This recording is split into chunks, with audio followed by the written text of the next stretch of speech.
This video I'll show you how to create new chat on Deepseek. Ensure you subscribe and turn on the notification to the channel for lots of educational guides and content like this.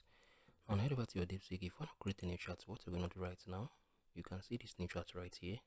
So click on this new chat. If you create a new chat, basically you're just creating a new message, right? So okay, let me say I can just still come on here and delete this, right? If I remove this now and if I click on the new chat,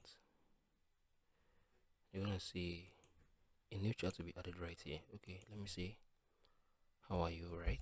Let me see. How are you? How are you? How are you? So I'm gonna click on the enter.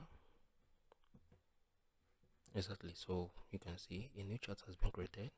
So as for you to create a new chat, you need to first type in something right here, right? So but if I still click on this new chat, I'm gonna remove all this and add a new one. So look at it. You can see it right here.